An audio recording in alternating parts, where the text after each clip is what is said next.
Il est 15h30, bienvenue sur CNews. Je suis ravi de vous retrouver en direct pour cette nouvelle édition de 90 minutes info pour débattre et pour décrypter l'actualité. Je vous présente nos invités dans un court instant, mais d'abord le Flash Info, la Minute Info, c'est avec Mathieu Rio. Une femme enceinte accompagnée de son conjoint s'est présentée hier dans une pharmacie dans la banlieue de Strasbourg.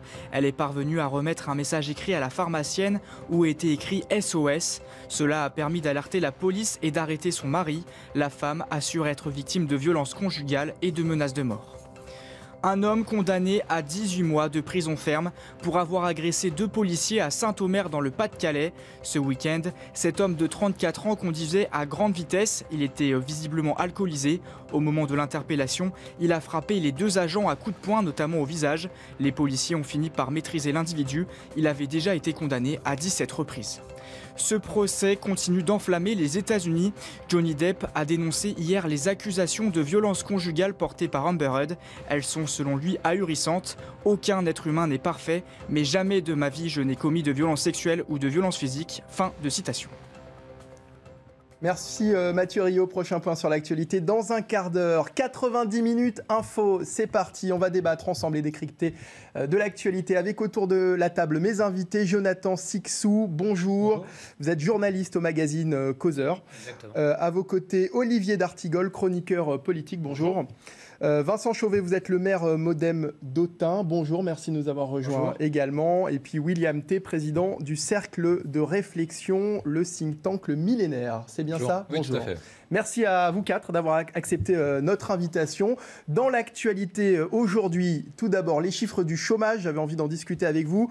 Des chiffres en légère hausse, alors que d'un autre côté, certains secteurs peinent à recruter. On écoute les explications de notre spécialiste éco, Vincent Fahandège, qui nous détaille ces chiffres. Et on détaille ensemble juste après. Regardez.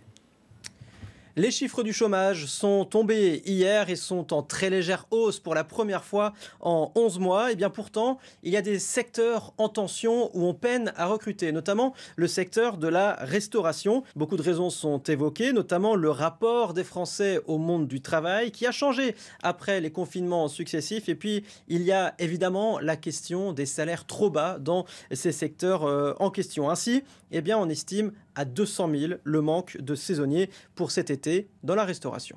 Merci Vincent Fahandège, notre spécialiste éco, pour nous avoir donc détaillé ces chiffres du chômage. Alors d'abord, cette légère hausse du chômage, plus 9 300 demandeurs d'emploi depuis mars, ça s'explique comment, selon vous, Olivier D'Artigol, pour commencer? On nous a dit relance économique il y a quelque temps, mais de nouveau, les principaux voyants dans un contexte international un peu préoccupant basculent plutôt vers une conjoncture préoccupante pour la période à venir. Préoccupante, pourquoi ? Guerre en Ukraine, parce que tension sur de l'énergie, sur les matières premières, parce que l'argent facile, quasiment gratuit qu'on nous présentait, évolution des banques centrales, des taux d'intérêt. Bon voilà, donc beaucoup d'éléments, bien évidemment l'inflation. Tout ça crée un environnement qui n'est absolument pas celui d'il y a un an, pour faire court.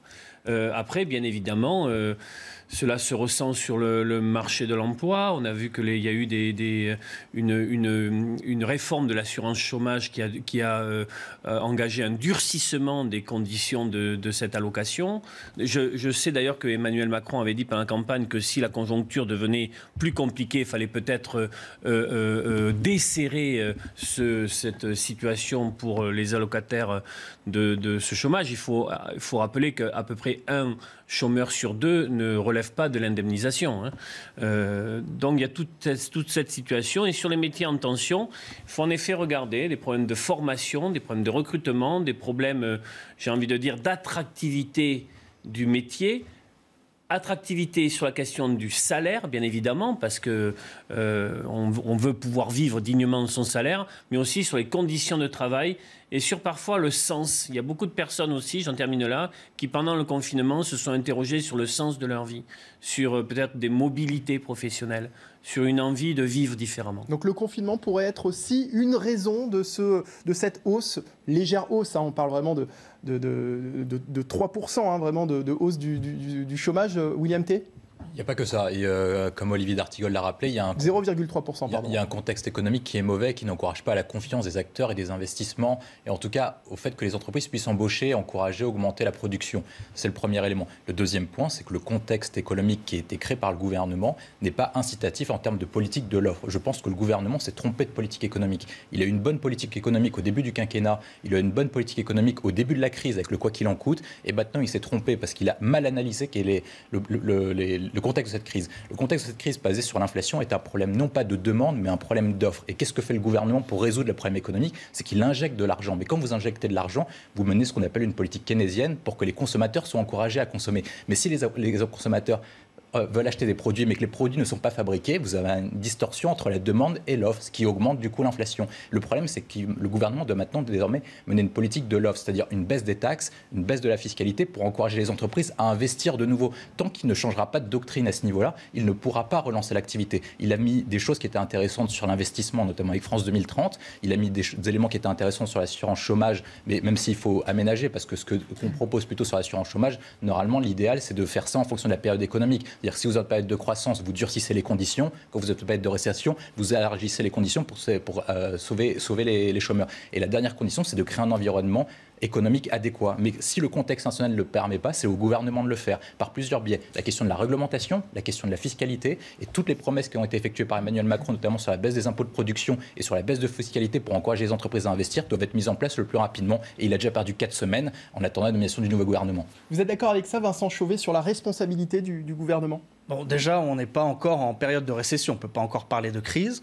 Effectivement, il faut souligner les incertitudes sur l'inflation, les taux qui vont remonter, sur les délais d'approvisionnement. Quand vous ne savez pas quand est-ce que vous allez être livré en fenêtres ou en matériaux, quand vous êtes artisan dans le bâtiment, vous avez un peu de mal à recruter pour les semaines à venir. Vous êtes plutôt attentiste.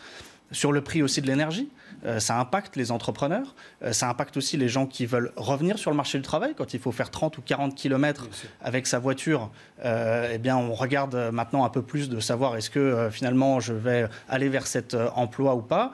Il y a quand même vraiment un contexte qui n'incite pas, c'est clair, à la reprise. Après, comme vous l'avez dit, on a quand même eu 11 chiffres successifs de baisse, donc on peut avoir un léger tassement, plus 0,3%. On est quand même à un niveau... C'est pas un mauvais signe, selon vous? On est quand même à un niveau de chômage qui est aujourd'hui relativement bas, historiquement. On doit être encore au plus bas depuis une dizaine ou une quinzaine d'années, si on regarde notamment sur le chômage des jeunes. On a encore une marge de progression à faire. Le président de la République, pendant sa campagne, a annoncé que les missions locales qui s'occupent des jeunes allaient se rapprocher de Pôle emploi avec cette agence qui va s'appeler France Travail, peut-être avec une approche plus territorialisée. On voit que dans certains endroits, je pense en Saône-et-Loire, chez moi, le Charolais-Brionnais, le journal local titrait plein emploi. On est quasiment à 5,5% de chômage. Donc il y a des endroits, effectivement, où on n'a plus personne. Pas seulement dans l'hôtellerie-restauration, mais on n'a plus personne nulle part. Puis d'autres endroits où la reprise a été un peu plus lente et où il y a des taux plus élevés. Donc il faudra regarder au cas par cas. Mais on reste quand même historiquement à un niveau de chômage qui est encore bas, même si le plein emploi reste l'objectif de ce quinquennat. Jonathan Sicsou, c'est mauvais signe pour la suite ou c'est que transitoire finalement? Ça reste une hausse de 0,3%? Ce qui est peut-être mauvais signe pour la suite, c'est l'évolution des mentalités, l'évolution du rapport, le changement du rapport au travail qui s'est de toute évidence opéré à la faveur des crises, des confinements successifs liés au Covid. Un phénomène qu'on a vu déjà aux États-Unis, dans des proportions américaines, donc plus importantes qu'ici, mais des vagues de démissions massives, des gens qui repensent leur vie, qui repensent le sens de leur existence et qui décident de ne plus aller travailler, de trouver un autre emploi ou de changer radicalement de vie, de partir à la campagne. Les cas sont évidemment infinis. Et ça, c'est quoi? C'est le confinement, ça? Je pense que le confinement a été un déclencheur d'une société qui, de toute façon, allait à toute vitesse et qui a eu un coup d'arrêt très, très brusque. Et ça a permis au monde, je le crois, et aux gens, le peuple en particulier, de réaliser que peut-être qu'on marchait sur la tête depuis fort longtemps. Ensuite, pourquoi ça peut être inquiétant pour l'avenir? C'est que nous sommes, en ce qui nous concerne, depuis longtemps, une économie de services, une économie ce qu'on appelle tertiaire, et on voit que les gens ont de plus en plus de mal à rendre service. Le 200 000 emplois en déshérence dans l'hôtellerie-restauration, c'est considérable.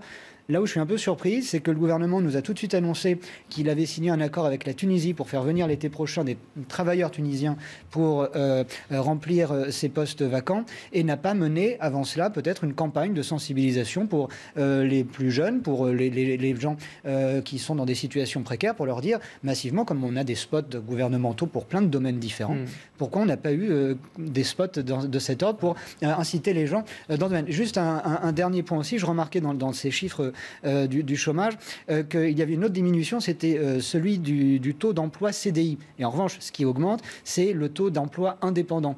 Ça veut dire quoi? C'est des auto-entrepreneurs. Et c'est ce qu'on appelle également l'ubérisation du travail, ce qui est un autre marqueur de l'évolution de la société aussi. Vincent Chauvet. On ne va pas faire des spots avec marqué « Allez travailler ».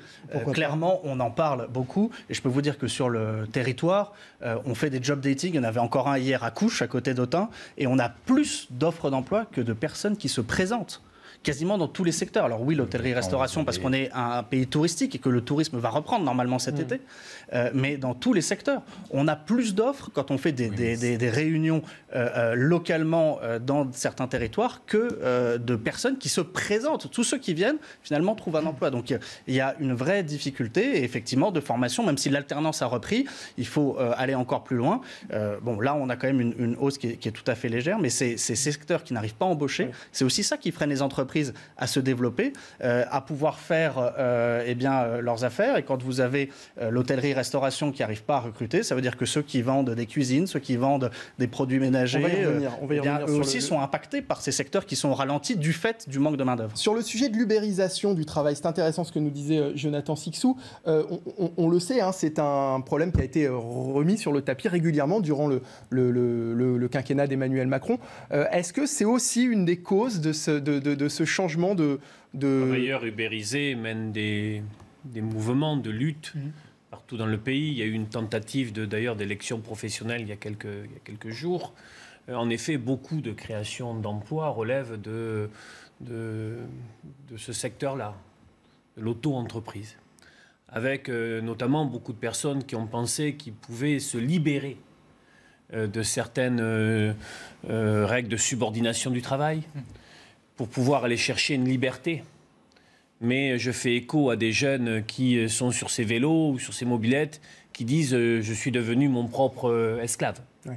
Et quand, par exemple, on voit certains Uber qui nous disent mais avec l'augmentation du prix de l'essence, en disant je n'y arrive plus. Donc il y a toute une question à avoir sur ces formes d'ubérisation qui dépassent très largement la question des mobilités aujourd'hui dans cette tentative tentaculaire, j'ai envie de dire, d'aller sur différents pans de l'activité humaine.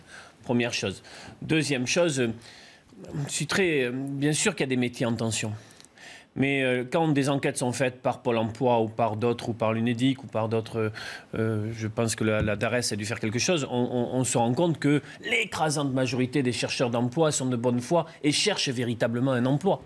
Que ceux qui jouent du système sont véritablement la portion congrue. La question est aussi de ce qu'on appelle l'offre raisonnable d'emploi. L'offre raisonnable d'emploi, c'est par exemple le fait qu'on ne vous propose pas de faire 100 km pour un mi-temps après 15 ans d'expérience professionnelle dans la maçonnerie, parce que tout simplement, ce qui vous est présenté dans l'offre ne peut pas construire votre vie d'une manière pérenne, d'une manière digne pour vous, pour votre famille. Donc il faut aussi qu'on réfléchisse à la manière dont l'emploi peut aussi être réconsidéré sur la valeur travail pour rendre la dignité à beaucoup de vies. Alors rapidement, avant le rappel des titres, William T, vous souhaitiez réagir? Sur ce point-là, la difficulté, c'est qu'en fait, il y a différentes générations qui se croisent en termes de perspective du marché du travail. Il y a celle qui est plus âgée, notamment qui a travaillé notamment 10, 15, 20 ans, qui, eux, étaient plutôt sur un objectif de carrière linéaire. Vous parliez de la question de la maçonnerie. Ils commençaient en maçonnerie, ils terminaient en maçonnerie. La difficulté des plus jeunes, c'est que eux, quand on regarde les sondages, notamment menés sur la génération Z, c'est qu'ils veulent de plus en plus de liberté, devenir leur propre chef d'équipe. Et donc, du coup, ils font concilier ces intérêts qui sont contradictoires et vous ne pouvez pas le faire avec la politique égalitariste en France, où les règles valent la même pour tout le monde. Il faut pouvoir mener des règles de plus en plus différenciés pour pouvoir s'adapter aux différentes générations. Pour les dernières générations notamment, il faut les adapter sur le fait que le marché du travail évolue et que désormais vous avez moins de chances d'effectuer une carrière qui soit linéaire, et donc d'où l'objectif de l'assurance chômage qui permet en fait de les obliger à se reformer, à se requalifier. Avec un enjeu considérable, une personne sur deux qui liquide ses droits, qui part à la retraite, n'est plus en activité. Elle est ou au chômage, ou en invalidité, ou RSA. D'accord, mais ceux qui ont à peu près 40-50 ans, l'objectif de la réforme de l'assurance chômage, c'est de pouvoir les mettre en formation professionnelle pour qu'ils puissent se reconvertir dans un métier qui embauche. Le deuxième point pour les plus jeunes, c'est qu'il faut redéfinir un contrat social et un contrat de travail. C'est-à-dire comment on fait pour donner des droits à des travailleurs indépendants, notamment en termes de droits sociaux, de retraite et de protection sociale. Bien sûr. Messieurs, on poursuit notre discussion dans un instant, juste après le Flash Info, le rappel des titres avec Mathieu Rio. Le président algérien Abdelmajid Tebboune à Rome aux côtés de son homologue italien Sergio Mattarella. L'objectif, renforcer le partenariat entre les deux pays autour du gaz face à la guerre en Ukraine. Chaque fois que la production augmentera, nous serons en mesure d'approvisionner l'Italie qui pourra ensuite l'envoyer dans le reste de l'Europe, a déclaré le président algérien. La Corée du Nord risque d'être sanctionnée pour ses tirs de missiles. Le Conseil de sécurité de l'ONU vote aujourd'hui une résolution pour durcir les sanctions internationales, avec une mesure centrale, réduire la quantité de pétrole que la Corée du Nord serait autorisée à importer chaque année. Twitter, sanctionné par le ministère de la Justice américain, le réseau social devra payer 150 millions de dollars pour avoir trompé ses utilisateurs. Twitter s'était caché de se servir de leurs données personnelles entre 2013 et 2019. Merci Mathieu Rio pour le rappel des titres CNews. Nous commentons donc depuis tout à l'heure sur le plateau de 90 minutes info ces chiffres du chômage en très légère hausse et puis ce sujet aussi de l'ubérisation du travail. Vincent Chauvet, vous souhaitiez réagir là-dessus? Oui, parce que finalement Uber, mais on peut citer aussi Deliveroo et d'autres sociétés, ont également du mal à recruter. Et Uber et Deliveroo qui veulent se lancer dans des petites villes comme Autun, parfois décalent leur arrivée parce qu'elles n'arrivent plus à trouver de chauffeurs-livreurs. Et donc, la Commission européenne est en train de regarder en ce moment, j'espère que ça ira vite, de transformer ces statuts précaires en vrais contrats de travail, ce qui est déjà le cas dans certains pays, mais qu'on ait une réglementation européenne sur le sujet. Et je pense que ça ira dans le sens de ces entreprises, parce que si elles ont du mal à recruter, c'est aussi parce qu'aujourd'hui, pour un jeune qui est peut-être éloigné du marché du travail, se déclarer auto-entrepreneur, c'est déjà beaucoup de formalités, même si c'est relativement simple, c'est quand même des formalités qui sont complexes. Et puis ensuite, avoir cette forme de travail qui ne permet pas forcément ensuite d'avoir un prêt, d'avoir un vrai contrat salarié, eh bien c'est aussi un frein. Donc je pense que cette pénurie va aller également dans le sens d'une meilleure régulation de ces contrats précaires, notamment des plateformes de distribution et de livraison. Alors tout à l'heure, notre spécialiste éco, Vincent Farandège, nous expliquait que certains secteurs avaient énormément de mal à recruter. C'est le cas de l'hôtellerie-restauration. Je voudrais vous montrer la vidéo d'un restaurateur qui, sur les réseaux sociaux, propose carrément de l'argent à quiconque lui recommanderait un profil de candidat pour son restaurant. On regarde, on en parle après. Malheureusement, on n'est pas assez pour pouvoir vous régaler et vous servir comme on aimerait. Donc aujourd'hui, je vais lancer un petit concours rigolo. La personne qui vient d'elle-même, la personne qui me recommande un chef de cuisine typique italien ou un pizzaiolo, je lui offre 20 gros billets de 50 €. Alors Laurence Collin est avec nous également par Skype, proviseur d'un lycée professionnel à Arcachon. Bonjour Laurence Collin, merci d'avoir accepté notre invitation. On en est là finalement, pénurie dans le secteur de l'hôtellerie-restauration. Est-ce que vous l'avez constaté vous au sein de votre établissement scolaire ? Alors, on constate dans la mesure où nos élèves ont tendance à quitter leur formation en cours de formation et ne vont même pas jusqu'au diplôme. Mais c'est quelque chose qu'on constate pas uniquement dans l'hôtellerie-restauration, malheureusement. Oui, parce que dernièrement, 9 de vos élèves, c'est ce que vous m'aviez expliqué hors antenne, 9 de vos élèves de terminale ont choisi de mettre un terme à leur formation avant même de passer leur bac parce qu'ils avaient trouvé du boulot. Alors, c'est une bonne ou une mauvaise nouvelle, ça? Parce qu'on se dit que finalement, trouver du travail, c'est un peu la finalité quand même. Non, c'est une mauvaise nouvelle. Ils ont quand même, à mon avis, intérêt de passer leur diplôme de façon à pouvoir justement changer potentiellement d'emploi plus tard. Un diplôme, ça sanctionne un niveau de compétence, un niveau d'études. Et comme on sait maintenant que la plupart des jeunes feront au moins 5 emplois dans des secteurs différents dans leur carrière, il serait judicieux, surtout en cours d'année de terminale, qu'ils attendent de passer leur diplôme. Donc là, ils ne sont pas, ceux qui partent repartent travailler sans leur diplôme du bac. Est-ce qu'ils ont la possibilité de le repasser après ou pas ? Alors, il y a toujours la possibilité de revenir en cours de formation, mais on ne revient pas sous statut scolaire, on revient généralement soit en apprentissage, soit sous forme de CFA, et c'est beaucoup plus compliqué. Et souvent, une fois qu'ils ont quitté le milieu scolaire et qu'ils sont payés, qu'ils ont un salaire, ils n'ont plus envie de revenir. Alors ces difficultés, vous les rencontrez aussi dans d'autres secteurs que ceux de la restauration, parce que vous proposez aussi au sein de votre lycée professionnel un bac pro ASSP, c'est comme ça qu'on dit ? Oui, c'est ça, c'est soins à la personne. Voilà. Donc dans ce secteur-là, on a aussi des élèves qui sont partis, et aussi en commerce-vente, puisqu'actuellement, les petits commerçants ont besoin de vendeurs, et donc ils débauchent des élèves en cours de formation. Des difficultés aussi pour recruter peut-être des élèves pour la rentrée au sein de l'établissement ? Alors, le recrutement au niveau bac pro, à l'entrée en seconde, il ne devrait pas y avoir trop de problèmes, puisque les élèves sortent de 3e, ils ont souvent 15 ans, c'est pas trop compliqué, sauf que certains choisissent de plus en plus de partir en apprentissage. Ils en avaient souvent envie auparavant, mais ne trouvaient pas forcément de patron. Avec les mesures d'aide à l'apprentissage, ce n'est dorénavant plus le cas, et on a parfois du mal à remplir nos sections, c'est vrai.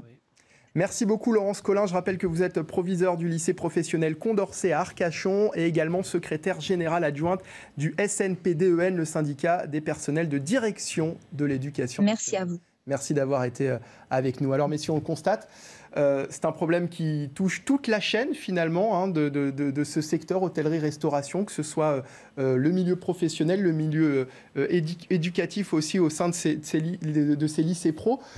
Comment est-ce qu'on explique cette situation finalement, Olivier d'Artigol ? D'abord, à l'origine, par un mal français qui déconsidère encore trop ces filières professionnelles. Moi, j'ai le fils d'un ami qui... c'est un copain qui me racontait ça, voyant son fils tremblant, lui annoncer Papa, je ne vais pas aller en fac de droit, j'ai envie d'être pâtissier. Ce que le père a trouvé formidable. Donc ça, on le sait, c'est un problème très ancré, très enquisté. Bon, je pense que c'est en train de bouger quand même. C'est un problème d'image, l'image. Donc là, la première chose, problème d'image. Et donc, après, un problème en effet sur toute cette tuyauterie, sur apprentissage, etc., il y a des choses à recadrer, afin de véritablement, oui, le diplôme et l'atout maître pour l'insertion professionnelle et pour une rémunération correcte. La question de l'attractivité, ce patron là, qui vient de parler, on l'a eu sur notre plateau hier, je crois. Je lui ai posé la question sur le niveau de rémunération concernant ce cuisinier qui cherchait. Ouais. Donc pour un jeune qui démarrait, c'était 2500, pour quelqu'un de plus confirmé jusqu'à 4500. Donc je pense que pour le coup, les entrepreneurs, quand ils le peuvent, bien sûr, doivent faire un effort sur la valorisation salariale. On sait très bien que dans ces secteurs, ça n'a pas toujours été le cas, avec en plus des conditions de travail dont on sait qu'elles sont très dures. Donc il faut à la fois jouer sur l'ensemble de ces leviers. Et encore une fois, je redis qu'il y a aussi beaucoup de personnes qui ont quitté massivement ces métiers après le confinement, après, j'ai envie de dire, une réflexion sur le cours de leur vie. Il faut aussi accepter. C'est difficile, vous avez raison de dire que je ne pense pas qu'aujourd'hui, dans une vie, qu'on puisse faire toujours la même activité et qu'on doit travailler une forme de sécurisation professionnelle permettant d'alterner des phases d'activité, des phases de formation tout au long de sa vie, mais tout en étant sécurisé dans son parcours professionnel. Ça serait un beau projet. Et le problème est que tout n'est pas une question d'attractivité économique, malheureusement. Je connais des chefs ou des propriétaires de restaurants de certains niveaux qui sont dans l'incapacité aujourd'hui de trouver des chefs, des seconds ou des chefs de rang. En un an ou deux, certains d'entre eux m'ont dit avoir augmenté le salaire de 100% pour tenter de faire venir. Donc il y a un investissement à tous les étages qui est fait de la part de l'entrepreneur, mais en face, il n'y a pas forcément de répondants, avec la réponse qu'on trouve dans différents domaines, et c'est là où il y a une évolution des mentalités, même pour être second dans de grandes cuisines parisiennes, où vous entendez dire oui, mais je ne veux pas sortir après 10h30 le soir, je veux avoir mes week-ends. Mais c'est un problème nouveau, ça, parce qu'on a l'impression. C'est un problème nouveau parce que c'est un problème de génération, et c'est-à-dire que toute une génération arrive. Dans le passé, il y a eu des problèmes. Évidemment, il y a toujours eu des problèmes avec tous les employés dans tous les domaines. C'est humain. Ce qui est nouveau, c'est un phénomène générationnel. C'est pour ça ça que tout le monde est un peu dépassé en même temps par cette demande de vie. Les gens ne veulent plus s'exténuer au travail. Mais vous avez aussi le même problème dans la coiffure. Les salons de coiffure ne trouvent plus d'aide parce que ceux qui sortent d'écoles de coiffure disent « je veux bien venir dans votre salon, mais je ne veux pas travailler le samedi pour être avec mes copines ou je veux finir à 17h pour aller prendre l'apéro avec elles ». Et là aussi, c'est peut-être lié au confinement, à l'habitude de rester à la maison, le télétravail. C'est une évolution progressive des mœurs et des mentalités qui a été, comme je vous le disais tout à l'heure, je crois, accentuée, qui a connu un coup d'accélérateur avec les confinements suivis. 15h54, la suite de 90 minutes info. Dans un instant, on va revenir évidemment sur tous ces sujets en compagnie de nos invités Olivier D'Artigol, Jonathan Sicsou, William T et Vincent Chauvet. 90 minutes info qui revient juste après cette courte pause en direct sur CNews. A tout de suite. De retour en direct sur CNews, 90 minutes info. La suite, juste après, le rappel des titres de l'actualité. C'est le début du pont de l'Ascension et Bison Futé prévoit une circulation très chargée sur l'ensemble de l'Hexagone. Une forte mobilisation policière est prévue partout en France pour tenter d'éviter les accidents et les morts sur la route. Nos journalistes Régine Delfour et Jean-Laurent Constantini ont suivi hier une opération de sécurité routière de gendarmerie près d'Auxerre. C'est un sujet signé Inès Sabatier. Alors j'ai un 162 qui arrive en voie médiane, j'attends pour identifier le véhicule. Top, un type SUV. Journée chargée pour l'escadron départemental de sécurité routière de Lyon. Leur mission du jour, s'assurer que les usagers ne sont pas dangereux pour les autres automobilistes et pour eux-mêmes pendant ce week-end de l'Ascension. Le but, je disais, voilà, c'est surtout d'être dissuasif, qu'on montre qu'on est là et que tout se passe bien pour les usagers. Nous, le rôle, c'est pas faire des infractions, au contraire, c'est d'infléchir le nombre de victimes sur nos routes. Et pour cause, le nombre d'accidents et de morts sur la route a tendance à grimper pendant les ponts. Inquiète, c'est la préfecture qui a demandé une opération spéciale. Une augmentation comme au niveau national en réalité, à la fois des accidents mais également des tués, parce que Lyon, il y a 12 tués depuis le 1er janvier, donc ce qui est relativement important, avec une petite particularité quand même, c'est beaucoup de deux roues. Donc là, on a multiplié avec la gendarmerie et la police des opérations sur les deux roues, pas que, mais notamment. 20 véhicules verbalisés. La journée semble avoir porté ses fruits. Mais la gendarmerie rappelle les essentiels, faire des pauses toutes les 2 heures et respecter les distances de sécurité. Le ministère de l'Intérieur envisage de ne plus sanctionner les petits excès de vitesse par le retrait d'un point sur le permis de conduire. Ça concerne ceux compris entre 1 et 5 km/h. Marine Le Pen, candidate aux législatives dans le Pas-de-Calais, s'est exprimée sur le sujet. On l'écoute. C'est de toute façon, vous noterez que toutes les annonces sont faites en général dans les 15 jours qui précèdent l'élection. Donc j'attire l'attention des Français, attention aux promesses qui sont faites dans les 15 jours qui précèdent l'élection, parce qu'en règle générale, elles ne sont pas tenues. Voilà, je pense que les conducteurs de deux roues savent de quoi je parle. Mais je note que c'était une proposition que j'avais faite pendant l'élection présidentielle. Il n'y a qu'un malheur, c'est qu'à chaque fois qu'Emmanuel Macron reprend une proposition que j'ai pu faire, il le fait en plus mal.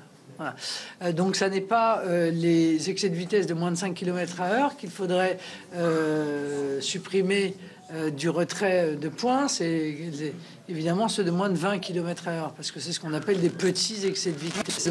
Voilà.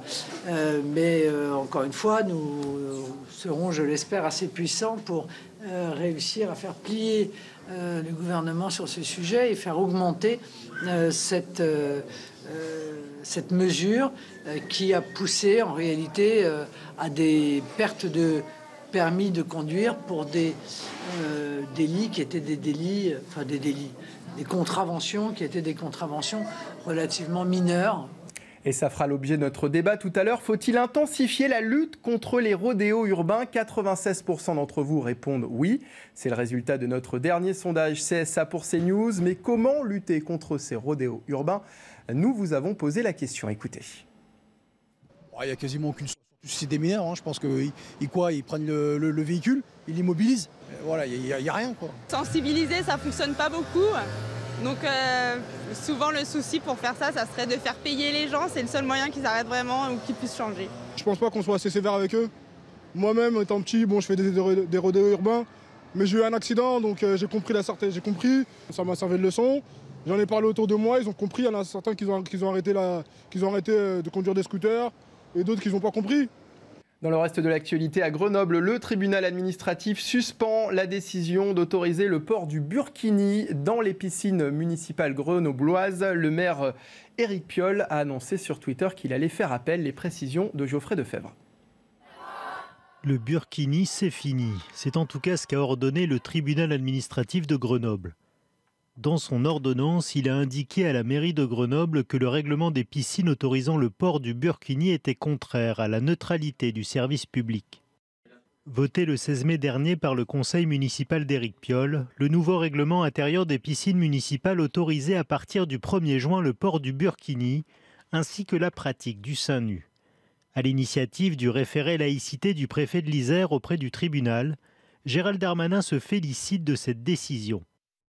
Éric Piolle a déclaré que la mairie allait faire appel de cette décision devant le Conseil d'État. Plus de 200 cas de variole du singe ont été confirmés dans le monde. Si 19 pays ont rapporté au moins un cas confirmé, pour la plupart en Europe, aucun décès n'a pour le moment été recensé. Martin Blachier est épidémiologiste. Il était invité sur le plateau de Romain Desabres ce matin et s'est exprimé sur le sujet. On l'écoute. Elle n'est pas mortelle, et d'ailleurs les données qu'on a sur sa gravité c'est des données qu'on a en Afrique, on n'est pas très confiant sur ces données-là. Donc aujourd'hui, c'est encore une fois un phénomène nouveau. Il n'y a aucun facteur de gravité, c'est juste quelque chose d'assez mystérieux qu'on essaie de comprendre. Et la suite de 90 minutes info, toujours en compagnie de nos invités Olivier d'Artigol, Vincent Chauvet, William T, Jonathan Sicsou, qui sont avec nous autour de la table pour débattre et décrypter les sujets d'actualité. Un sujet d'ailleurs sur lequel je voulais vous entendre réagir cet après-midi, messieurs. C'est cet article de Valeurs Actuelles qui raconte qu'une de leurs anciennes stagiaires a été recalée d'un entretien d'embauche à l'Opéra de Paris parce qu'elle avait travaillé à Valeurs Actuelles. Écoutez Jules Torres qui nous raconte cette histoire. Il est journaliste politique à Valeurs Actuelles et était invité sur notre antenne tout à l'heure, c'était pendant l'heure des pros. Elle envoie son CV, la dame la reçoit, et en fait elle sent le traquenard assez vite. La dame lui dit mais vous pensez vraiment que j'aurais pu vous embaucher moi avec ce CV? Donc là Adélaïde ne comprend pas, elle lui demande pourquoi elle l'a reçu alors qu'en fait il apparaît, elle constate que de toute manière, quelle que soit la finalité de l'entretien, elle n'aurait jamais été embauchée. Elle lui fait un procès, elle dénonce ses convictions qu'elle ne connaît pas. Mais la question qui se pose, c'est pourquoi l'a-t-elle reçue, si ce n'est pour l'humilier, pour la broyer. Une jeune stagiaire, voilà, ça fait plaisir d'humilier une petite stagiaire de 21 ans. Jules Torres, un journaliste politique chez Valeurs Actuelles, c'était dans l'heure des pros tout à l'heure. Jonathan Sicsou, vous croyez que c'est la raison? Ça fait plaisir d'humilier une petite stagiaire de 21 ans, c'est ça la raison? C'est pas l'humiliation, non. Moi j'ai découvert l'article en le lisant ce matin. J'engage quiconque à le lire d'ailleurs, parce que le témoignage est assez effarant. Malheureusement, peu surprenant quand on sait l'état d'esprit qui règne dans le monde de la culture, avec des guillemets. Et il est d'autant plus scandaleux que ça émane de l'Opéra de Paris, qui est l'un des organismes subventionnés qui reçoit le plus de subventions publiques. C'est-à-dire qu'elle refuse d'engager cette stagiaire en lui disant « Vous ne pensez tout de même pas que vous avez travaillé dans la culture en venant d'un journal d'extrême droite ?» Ce sont les termes rapportés par la stagiaire en question, la non-stagiaire. En revanche, s'il est question de lui demander des impôts pour subventionner l'opéra, cette RH ne va pas faire la fine bouche. Ouais. Donc, si vous voulez, c'est un peu ça rejoint le débat que nous avons régulièrement sur le service public et la pluralité de lignes sur France Inter, par exemple. Là, rappelons que l'Opéra de Paris est une institution qui, à la faveur de son nouveau président il y a 2 ans, fait un coup de barre assez radical et spectaculaire, en commandant, c'était en 2021, il y a 1 an, un rapport à notre nouveau ministre de l'Éducation nationale, qui l'a co-signé avec une autre personne dont le nom m'échappe à l'instant, rapport qui comptait le nombre de noirs qu'il y avait sur scène, le nombre de blancs ou de noirs qu'il y avait dans le répertoire. C'est un wokisme, une cancel culture qui vient de l'une de nos plus belles institutions et de l'une de nos plus anciennes institutions, et c'est fort dommage. Et j'espère qu'on va être nombreux à pouvoir relayer cette histoire, parce qu'elle mérite d'être dénoncée, et elle mérite, je ne sais pas comment, vu le climat général, mais qu'on puisse d'une façon ou d'une autre faire évoluer cette institution vers un peu plus de tolérance. C'est très simple. C'est de la discrimination à l'embauche. comme il peut y avoir des discriminations sur la couleur de peau, sur le fait d'être une femme, sur le fait d'être une personne porteuse de handicap, sur le fait d'avoir un certain nombre de familles, de venir d'un endroit ou d'autre, sur le fait d'être militant syndical ou d'être militant politique. C'est une discrimination à l'embauche, il faut porter plainte et le juge se saisira. Et c'est inadmissible qu'on discrimine à l'embauche pour des raisons politiques, syndicales, religieuses, autres. C'est attaquable, ça veut dire que la personne qui a fait passer l'entretien ou même carrément la direction de l'Opéra de Paris peut être l'institution, peut être inquiétée. Évidemment, et Emmanuel Macron a promis, d'ailleurs, il y avait un débat sur le CV anonyme, moi j'étais plutôt partisan d'ailleurs du CV anonyme, il y avait un débat sur le CV anonyme, mais Emmanuel Macron a promis sur ce quinquennat d'intensifier les testings. Le problème, c'est pas le CV anonyme, c'est ce qu'elle a fait comme emploi. Oui, dans ce cas-là, c'est pas... C'est la discrimination sur ses opinions politiques, religieuses, réelles ou présumées. C'est en raison de ses stages. De ses opinions politiques présumées, de ses opinions politiques présumées. Et donc il faut faire du testing. Oui, c'est vrai que sur le CV anonyme, on peut aussi enlever certaines expériences. Non, mais le souci, c'est que Emmanuel Macron doit agir auprès de la direction de l'Opéra national de Paris. La justice doit être saisie, c'est pas une question médiatique, c'est une question pénale. Non, mais vous avez deux biais. Soit la personne porte plainte, ça veut dire que la personne qui a porté plainte est actuellement stagiaire, elle recherche un stage. Donc ça veut dire qu'elle va mettre entre 3 et 5 ans à avoir réparation. Est-ce qu'elle a les moyens de payer un procès pour avoir des réparations en 3 à 5 ans ? Bah non, elle n'a pas les moyens. Si elle est stagiaire, elle n'a pas les moyens. Ensuite, après, l'autre biais pour agir, c'est que la République et la Déclaration des droits de l'homme est claire. C'est-à-dire qu'on sait que manifestement, cette personne a commis une faute et une discrimination en raison de l'expression politique. Et donc, du coup, c'est contraire à la Déclaration des droits de l'homme, qui est contraire aux valeurs du service public. Et par conséquent, elle doit subir une procédure disciplinaire. C'est tout simple. C'est-à-dire que soit vous avez le choix, soit vous faites porter la responsabilité sur la stagiaire qui va avoir 3 à 5 ans de plainte et donc de durée pour avoir une réparation, soit c'est la direction de l'Opéra national de Paris qui convoque la personne en question, qui lui demande des explications et qui lui demande une procédure disciplinaire. Mais non, quand vous avez une entreprise, et c'est comme ça que la loi a été faite, c'est pour encourager les entreprises à mener des procédures disciplinaires en cas de discrimination. Le juge, et vous n'allez pas remplir de plus en plus les tribunaux qui sont déjà surchargés. Elle va mettre 3 à 5 ans. Elle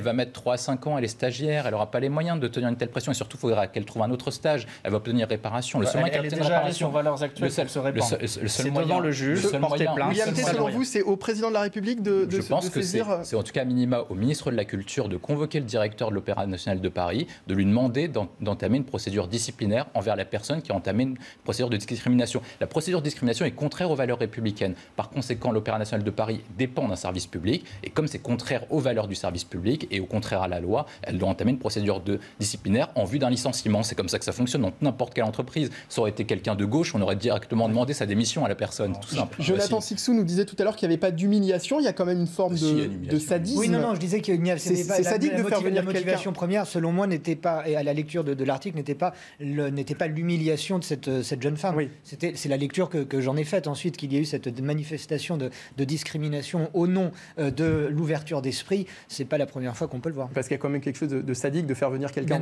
en entretien tout en sachant très bien qu'on va pas la recruter. Non mais c'est quand même amusant, ça veut dire que l'Opéra national de Paris demande un rapport sur la question de la discrimination. Et eux-mêmes, un an après, pratiquent une discrimination. Enfin, vous ne trouvez pas qu'il y a une forme d'hypocrisie dans cette histoire? Une forme d'hypocrisie. Et est-ce que finalement, la chose aurait pu se produire d'une autre façon? Elle aurait pu voir son CV, voir qu'elle était stagiaire chez Valeurs Actuelles et ne pas la convoquer, tout simplement. Ça aurait été de la discrimination. Mais vous savez, moi je connais beaucoup de jeunes que j'essaye d'aider dans l'insertion sur le marché du travail. Parfois, quand ils mènent des stages dits sensibles, ils les retirent, notamment des stages qui sont politiques, éventuellement journalistes, parce que vous êtes aujourd'hui discriminé en raison de l'opinion. Mais contrairement à ce qui est dit et répandu dans les médias, vous n'êtes pas discriminé quand vous venez de la gauche ou quoi que ce soit. C'est quand vous portez des valeurs de droite. C'est quand vous faites un stage chez Éric Zemmour, chez Valeurs Actuelles, voire même peut-être chez Causeur. Vous êtes discriminé. C'est comme ça que ça se passe. Mais tout le monde le sait. Mais c'est juste que c'est un non-dit. Et ce que font les jeunes, c'est qu'ils le suppriment. Ils le suppriment de leur LinkedIn, ils le suppriment de leur CV, tout simplement. Olivier d'Artigol. Oui.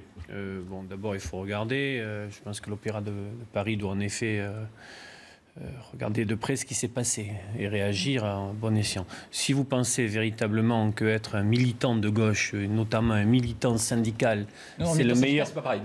D'accord, c'est le meilleur moyen d'accélérer une carrière professionnelle. Je peux vous dire que dans un très grand nombre de secteurs, le fait d'être engagé sur le plan syndical, y compris pour des militants politiques, c'est excessivement rugueux tout au long de la vie professionnelle.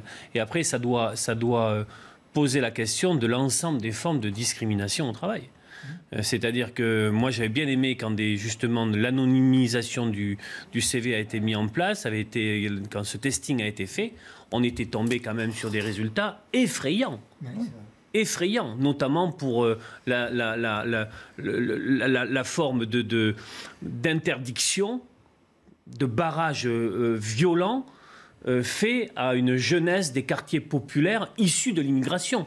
Disons les choses telles qu'elles sont. Même si dans ce cas-là, parce que je peux vous dire, à compétence égale, à diplôme égal, le fait de ne pas avoir le bon prénom, celui dont ne voulait plus Éric Zemmour pour faire court, ou ne pas avoir la bonne adresse dans une ville, que vous soyez ou du quartier populaire ou du cœur de ville, c'est pas véritablement le même regard concernant les responsables des RH. Oui, mais à compétence égale. Dans ce cas-là, ça n'aurait servi à rien.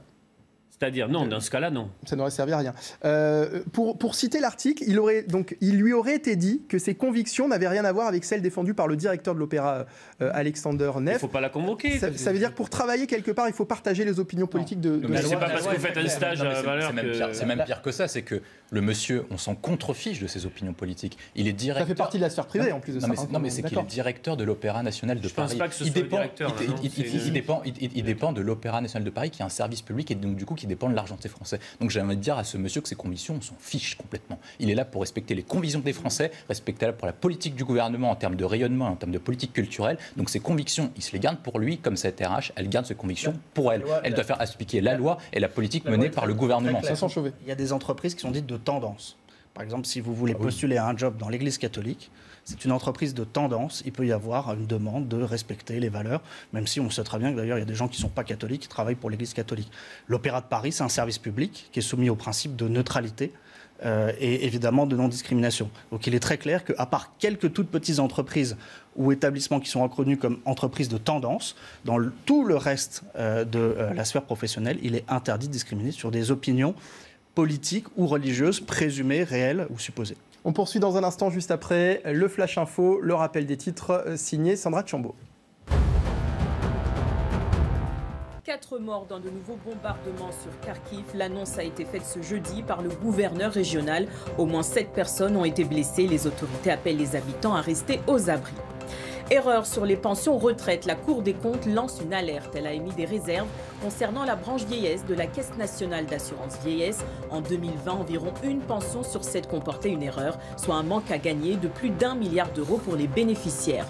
Test réussi pour la capsule Boeing Starliner. Elle a atterri hier soir dans le désert de l'État américain du Nouveau-Mexique. Aucun passager ne se trouvait à bord. La NASA souhaite, à l'image de SpaceX, transporter ses astronautes jusqu'à la Station spatiale internationale.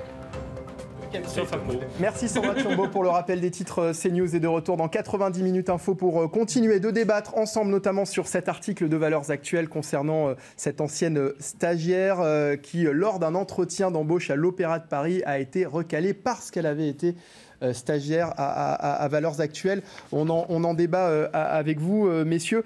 Finalement, la solution aujourd'hui, c'est quoi? Ce serait finalement, on parlait tout à l'heure du CV anonyme, ce serait de mentir peut-être aussi sur son CV, sur le parcours professionnel. C'est ça la solution? Non, la solution à la base, la solution, elle est d'abord dans la réforme des directions de ces grandes institutions. Il faut arrêter de politiser ce qui n'a pas à l'être. De grandes institutions culturelles historiques telles que l'Opéra national de Paris est archi-politisée, comme l'est malheureusement la Comédie Française également. Tous les grands pôles culturels en France sont archi-politisés depuis des décennies. Le vrai problème, il est là. S'il n'y avait pas cette politisation de la direction même, de la tête pensante de ces institutions, il n'y aurait pas de politisation aux étages inférieurs, au recrutement, etc. Parce que cette politisation, elle se voit, elle se constate également. Là, on parle des coulisses, mais elle se voit sur scène, dans les mises en scène, dans le choix des œuvres. Ce sont à chaque fois, année après année, mandat après mandat, plus exactement, des mandats politisés avec un message politique. Vous donner un exemple sur le choix des œuvres? Sur le choix des œuvres, par exemple, des programmations éclectiques. Par exemple, sur le choix des œuvres, cette année marque le 400e anniversaire de Molière. La Comédie Française, maison de Molière s'il en est, a décidé de faire un choix assez radical, tout en ayant d'ailleurs un discours de la part d'Éric Ruff, qui a pu être un excellent comédien, qui est aujourd'hui l'administrateur du Français, et qui a dit que c'était du devoir des comédiens du Français de ne pas savoir jouer Molière. Et qu'on n'avait pas... De très belles programmations, pièces de Molière. Il y a eu dans le passé d'excellentes, magnifiques pièces. cette année, pour le 400e, je ne vais pas vous faire le direct, mais je vous invite à lire un excellent article de Yanis Eziadi dans Causeur. Qui a été publié où? Je disais. Donc, mais oui, mais je vous assure que... Des institutions politisées, hein, pour terminer. Ça veut dire qu'aujourd'hui, au sein de ces institutions, on peut dire que certaines presses ont, pardonnez-moi le jeu de mots, mauvaise presse? Non, mais il y a toutes les institutions qui sont de plus en plus politisées. Oui. Et là, ça va dans le sens de façon de ce que veut Emmanuel Macron. Emmanuel Macron a supprimé ce qu'on appelle les grands corps, donc les fameux corps diplomatiques, le corps préfectoral, etc. Parce qu'on avance vers des nominations qui sont de plus en plus politiques. Le directeur de l'Opéra national de Paris est nommé en Conseil des ministres. La plupart des directeurs de centres culturels... Oui, c'était le cas avant, mais la plupart des centres culturels ont été nommés par des chefs d'État et des chefs de gouvernement à tendance politique en raison de leurs convictions politiques. Et donc, du coup, il faut... Non, attendez, laissez-moi terminer dessus. Et donc, du coup, dans la plupart des directions, que ce soit le cas à France Télévisions, dans différents points, c'est-à-dire que vous avez des directions qui sont de plus politiques et on s'américanise de plus en plus. Ça veut dire que vous avez un système qui est quasiment un spoil system, avec des nominations qui sont faites non pas en raison de vos compétences ou vos soi-disant neutralité, mais en raison de votre appartenance politique ou de proximité avec le pouvoir.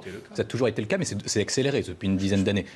Et donc, du coup, c'est pour ça que vous avez une tendance qui est, en grosso modo, progressiste, qui est sur le modèle américain de ce que vous voyez aux États-Unis. La direction de l'Opéra national de Paris se dirige de plus en plus vers le modèle de culture américaine. Ils font les mêmes choix en termes de discrimination, et donc, du coup, ils discriminent en même temps les mêmes types de profils de personnes. Vincent Chauvet. Je pense qu'il ne faut pas mettre dans le même sac les grandes institutions parisiennes qui ont peut-être beaucoup de budget et qui monopolisent une grande partie des subventions. C'est 1 milliard. Et l'ensemble, tout à fait, et l'ensemble des institutions de province. Je peux vous dire qu'au Théâtre municipal d'Autun, on a joué cette année, la semaine dernière, tout Molière, et que beaucoup de gens sont venus, on a déclamé du Molière dans les rues, et qu'au musée Rollin d'Autun, qui aura une très belle exposition cet été, d'un monde à l'autre, je vous invite à y venir, eh bien, on ne regarde pas les engagements politiques réels ou supposés, syndicaux, des gens qui viennent travailler. La part de budget de l'État consacré à la culture. J'espère que... Jonathan Sixou, rapidement, avant je voudrais qu'on parle des rodéos urbains après. Ça n'a pas un lien direct avec cette politisation, mais sur ces nominations, les grands établissements publics tels que Versailles, tels que Chambord ou Fontainebleau sont de moins en moins gérés par des gens dont c'est le métier. Ce sont des nominations politiques, strictement politiques. Ça n'a pas de rapport direct avec, absolument pas avec ce que nous abordons, mais ça entrouvre cette porte-là, à savoir qu'est-ce qu'on fait de notre patrimoine, qui est le pôle d'attraction premier du tourisme en France. C'est plus de 30% de notre économie. Que fait-on si on le laisse gérer par les petits camarades qui en feront un peu n'importe quoi à force ? Alors, autre sujet qui fait la une de l'actualité depuis plusieurs semaines, on en parlait tout à l'heure dans le journal, c'est le retour des rodéos urbains. Ce fléau empoisonne la vie des riverains. Dimanche, un enfant de 5 ans a été blessé pendant un rodéo urbain à Pantin. Alors, faut-il intensifier la lutte contre ces pratiques ? À cette question, le résultat est quasi unanime. Vous êtes 96% à répondre que oui, selon un sondage CSA pour CNews. Les explications avec Thomas Chama. On regarde. Des motos lancées à vive allure en plein centre-ville au mépris de toutes les règles de circulation. Les Français en ont assez.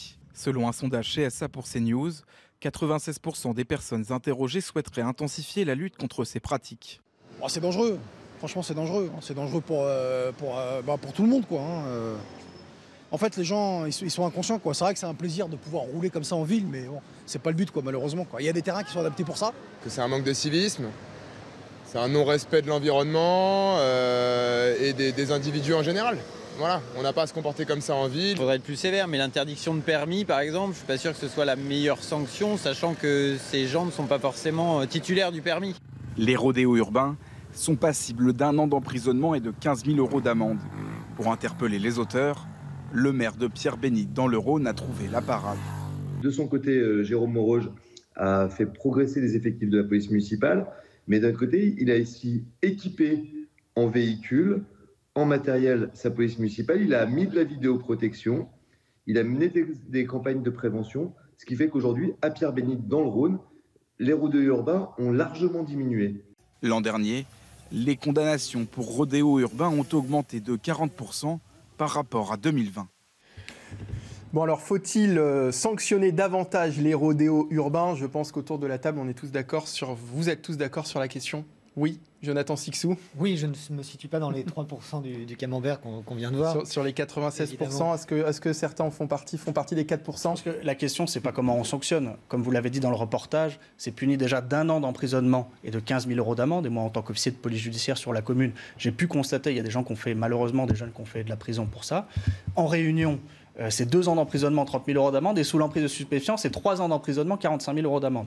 Mais on voit qu'il y a des maires, vous l'avez cité dans le reportage, qui mettent en place des stratégies pour utiliser ces outils. Il y en a plusieurs, évidemment la vidéoprotection, évidemment les effectifs de police municipale. C'est sûr que la course-poursuite, c'est souhaitable ni pour les riverains, ni pour les policiers, ni pour les jeunes, parce qu'on risque parfois des accidents encore plus graves que ceux qui sont déjà occasionnés par ces pratiques. Mais il y a des possibilités. Bon, déjà, il y a une loi qui a été votée, et 20% d'augmentation par rapport à l'an dernier. Mais je rappelle qu'avant la loi, c'était 54 condamnations par an. Et après la loi, c'était 584 condamnations. Alors, donc, comment on peut faire ? C'est assez simple. D'une part, il y a ceux qui sont à la limite de la loi, qui conduisent des scooters avec plaque. Là, la vidéoprotection, mais on devrait pouvoir utiliser la reconnaissance faciale et ou l'intelligence artificielle. Il y a un débat en ce moment au Sénat et à l'Assemblée pour pouvoir justement repérer avec ces caméras automatiquement ces infractions. Il y a aussi le fait de réglementer la vente. On parlait du débat sur les armes à feu, c'est légèrement différent, mais en France, pour avoir une arme à feu, il faut avoir un permis de chasser.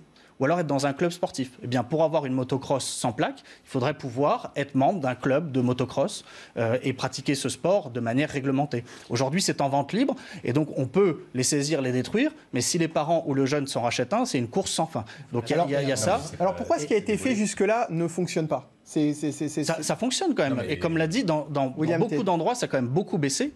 Mais ça reste intolérable parce que, effectivement, ça fait beaucoup de bruit et c'est extrêmement dangereux. Il y a une autre mesure qui est en test, c'est Jean-Noël Barrot, député Modem, qui l'a mis en place. C'est en test, ce sera, j'espère, généralisé à partir de l'an prochain. Ce sont les radars bruit. Aujourd'hui, vous avez des caméras, mais vous pouvez coupler les caméras avec des radars bruit qui détectent des bruits au-dessus de 90 décibels et qui permettent à ce moment-là de flasher et de verbaliser ou d'identifier les personnes qui font ces rodéos. On a 30 secondes, William T. On en reparlera juste après la pub, mais je vous écoute quand même. La question, c'est effectivement, il y a une amélioration au niveau des sanctions. Comme vous l'avez cité, il y a des bons chiffres. La difficulté, c'est comment on fait, pour les attraper, et comment on fait pour les sanctionner. Parce que la plupart du temps, les motos sont volées, en fait. Donc, vous pouvez saisir les motos. De toute façon, c'est pas grave, c'est des motos qui ont été volées. Donc, la question, c'est comment on fait pour soutenir les policiers dans leur démarche. Et est-ce qu'on change de doctrine pour arriver une doctrine à l'anglaise, pour aller charger, notamment pour faire des courses-poursuites, pour les arrêter. C'est une question en termes d'intention. Qu'est-ce que veut faire le gouvernement? Est-ce qu'il y a une tolérance au fait qu'il y ait des rodéos? S'il n'y a pas de tolérance, il faut la doctrine britannique. Il n'y a aucune tolérance, mais il n'y a pas de course-poursuite non plus.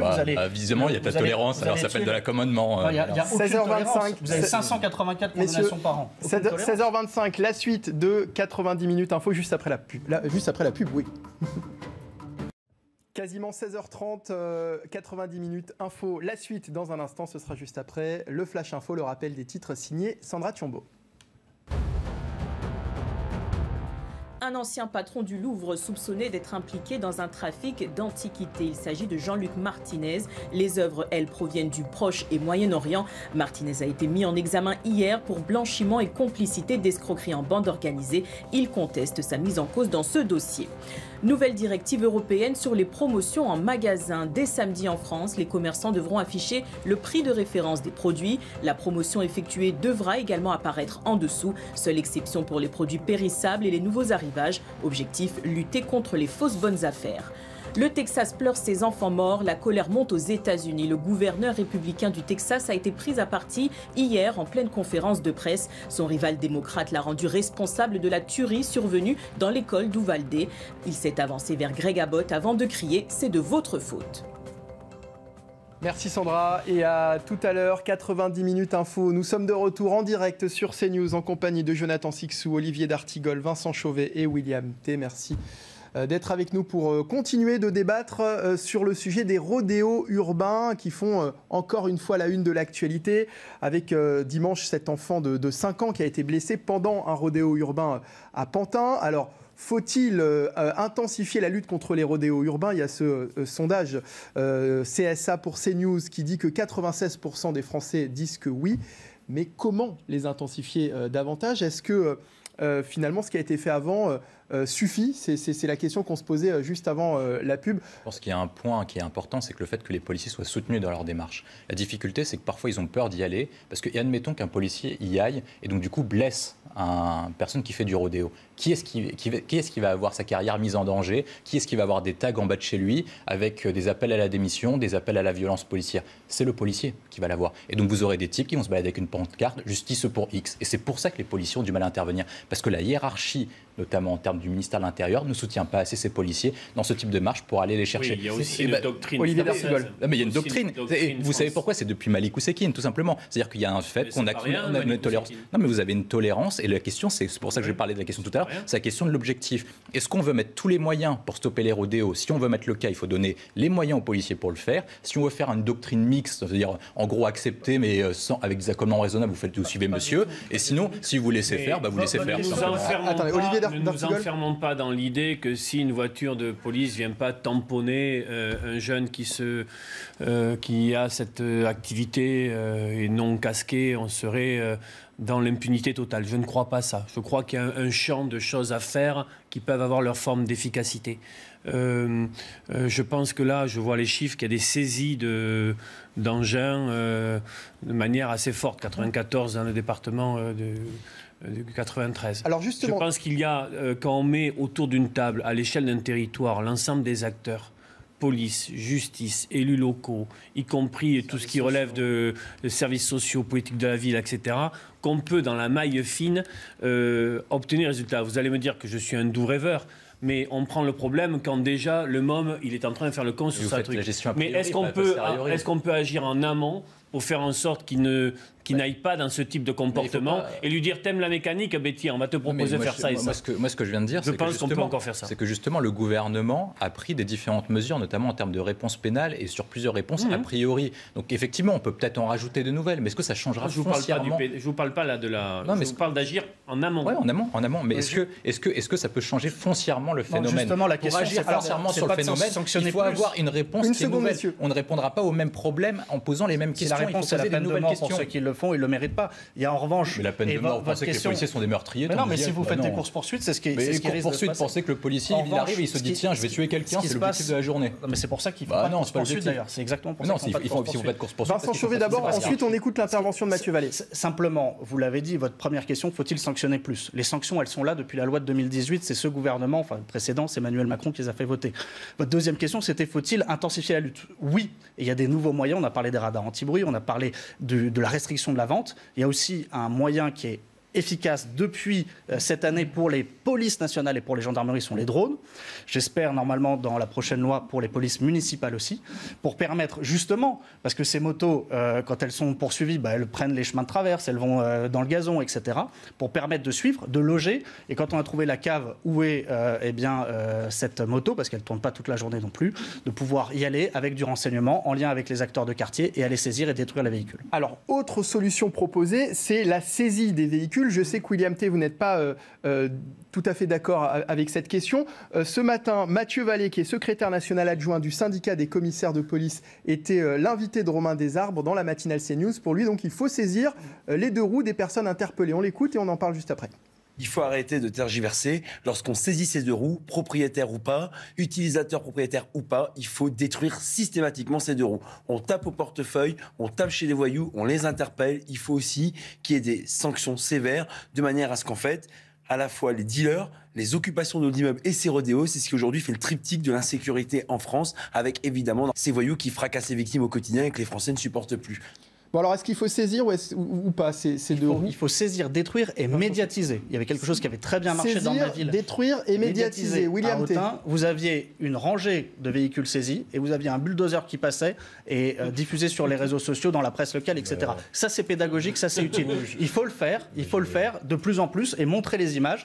Comme de plus à la télé, sur les réseaux sociaux. Oui, de plus en plus, la gendarmerie montre les véhicules saisis. Quand il y a des grands excès de vitesse, il faut montrer aussi la destruction des véhicules et aller sur les réseaux sociaux, notamment Snapchat et TikTok, où beaucoup de jeunes se filment et se mettent en scène et il y a une difficulté de travailler avec ces plateformes, parce que aller chercher un jeune sur TikTok qui a un compte anonyme où il fait des rodéos urbains, aller chercher sur Snapchat, c'est très compliqué. Et donc, il faut d'une part travailler avec ces plateformes qui, pour certaines, ne coopèrent pas avec les autorités, et également utiliser ces plateformes pour faire de la pédagogie et montrer que la réponse, elle est là, elle est ferme et que ça marche dans certains endroits, quand les maires, quand les préfets sont aussi tous mobilisés pour aller dans ce sens. Les chiffres le montrent. Il reste encore quelque chose de résiduel qui est intolérable, mais on a quand même énormément progressé depuis 2017. Alors, ça fait beaucoup rire William T. Ils ne connaissent pas, mais quand vous êtes dans les territoires, vous le savez. Je trouve ça fantastique. Je comprends pourquoi monsieur est macroniste. Ça veut dire qu'en gros, on gonfle les muscles pour aller faire une vidéo sur TikTok sur un bulldozer pour casser des véhicules, des véhicules dont ça marche mieux que d'aller écraser les jeunes sur les murs dans la moitié. Oh oui, c'est sûr que là, ça va être révolutionnaire. Je pense qu'il y a des commissions d'enquête aux États-Unis, en Chine, en Russie, ou je sais pas où, qui vont me dire ah bah tiens, le phénomène marche. Comment le gouvernement français a fait à partir de TikTok pour arrêter le phénomène du rodéo? Ah, c'est fantastique. Alors là,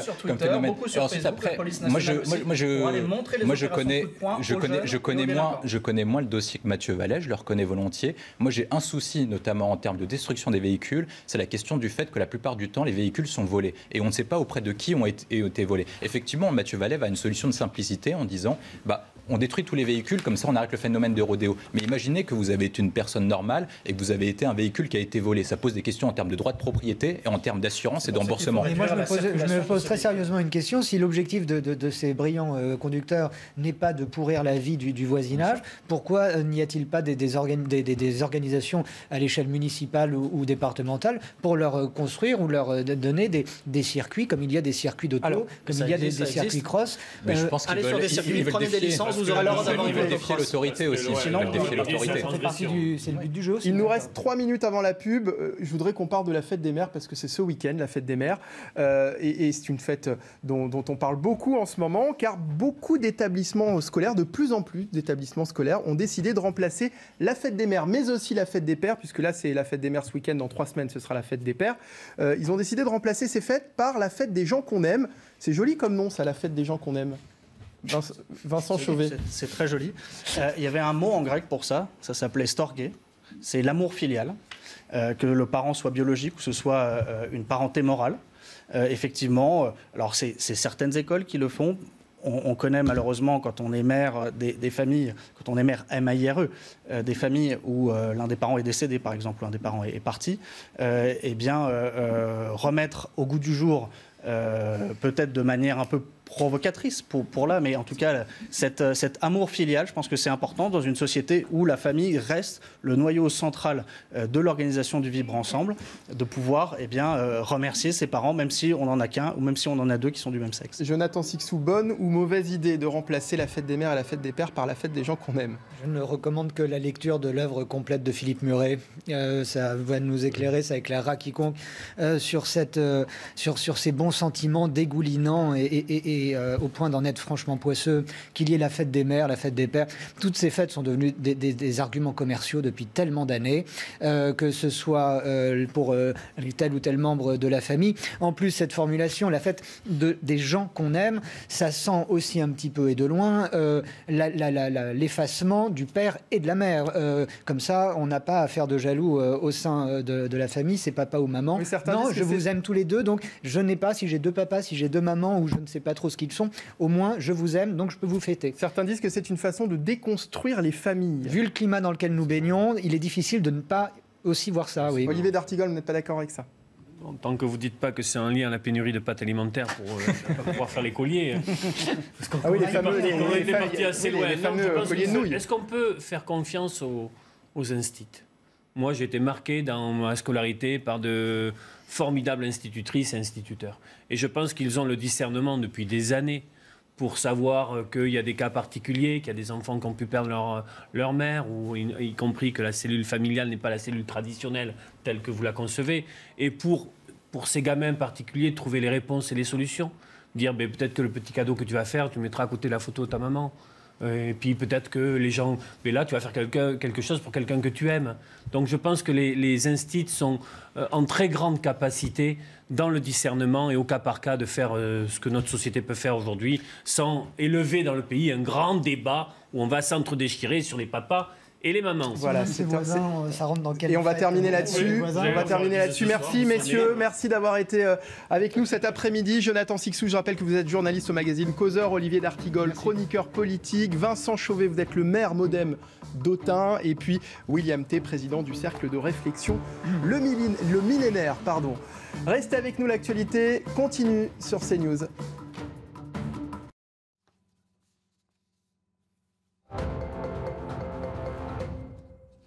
Abdelmajid Tebboune, en visite officielle à Rome, le président algérien a rencontré des représentants de la communauté algérienne hier soir. Ce déplacement fait suite à l'invitation de son homologue italien Sergio Mattarella. Objectif renforcer le partenariat entre les deux pays, notamment autour du gaz face à la guerre en Ukraine.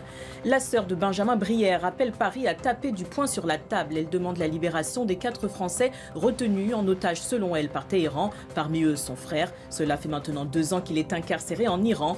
L'homme de 36 ans a été condamné pour propagande et espionnage. À l'aide d'un drone, il a pris des photographies de zones interdites. Johnny Depp dénonce les accusations de violence portées par Amber Heard. Elles sont selon lui ahurissantes. S'il reconnaît ne pas être parfait, il réfute toute violence sexuelle ou encore physique.